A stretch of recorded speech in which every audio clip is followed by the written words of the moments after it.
നമസ്കാരം. ഞാൻ ഷോബിൻ സനച്ച് പാമ്പങ്ങൽ ക്ഷേത്ര മഠാധിപതി. ഇന്നും വീണ്ടും അമ്മമാർക്കുള്ള കാര്യങ്ങൾ തന്നെയാണ് പറയുന്നത്. എപ്പോഴും നമുക്ക് സമയങ്ങൾ ആർക്കും ഇപ്പോൾ ഒരു പൂർണ്ണതയിൽ കിട്ടുന്നില്ല. നമുക്ക് ഒരുപാട് തിരക്കുകളുണ്ട്, കാര്യങ്ങളുണ്ട്. നമ്മൾ അങ്ങോട്ടും ചാടി കൂടുന്ന സമയങ്ങളാണ് ജോലി കാര്യങ്ങളൊക്കെ.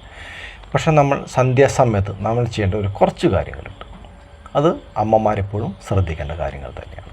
നമ്മുടെ വീടിൻ്റെ ഇറയം നമ്മൾ ഏകദേശം 5 മണിക്ക് ഉള്ളിൽ അല്ലെങ്കിൽ 5 മണിയാകുമ്പോഴേക്കും അടിച്ച് തുടച്ച് നല്ല ക്ലീൻ ചെയ്യാം. അതിനോട് അകത്തേക്ക് വരുന്ന ഒരു ഹാള് കാര്യങ്ങളൊക്കെ അത്രയും ചെയ്തതിന് ശേഷം അവിടെ നിന്ന് വെള്ളമൊക്കെ തെച്ച് ശുദ്ധീകരിച്ച് നിലവിളക്ക് വെച്ചിട്ട് കുറേ നേരം ശിവനെയും മഹാവിഷ്ണുവിനെയും രാമ എന്നുള്ള കുറേ മന്ത്രങ്ങളും ഗണപതിയൊക്കെ മനസ്സറിഞ്ഞ് പ്രാർത്ഥിക്കുമ്പോൾ ആ വീട്ടിൽ നല്ലൊരു രീതിയിൽ പോസിറ്റീവ് എനർജി നന്നായിട്ട് വരും.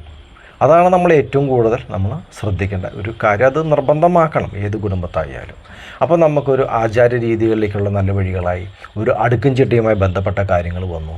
കുട്ടികളെ നമ്മൾ തന്നെ പറഞ്ഞ് മനസ്സിലാക്കിക്കോട്ടെ, ഇന്ന സാധനം പടത്തിൽ ആവർത്തനം വയ്ക്കാൻ പഠിക്കണം എന്നുള്ളത് ചെറുപ്പത്തിൽ കൊടുക്കുന്ന അതൊരു നമ്മൾ അവർക്ക് താക്കീതല്ല കൊടുക്കുന്നത്, അതവരുടെ ജീവിതത്തിൽ വരുന്ന അടുക്കും ചിട്ടയുമുള്ള കാര്യങ്ങളാണ്. അപ്പോൾ ഇങ്ങനെയുള്ള കാര്യങ്ങൾ സന്ധ്യാവിളക്ക് കാര്യങ്ങളൊക്കെ എപ്പോഴും നമ്മൾ മനസ്സിൽ പ്രാർത്ഥിക്കുക.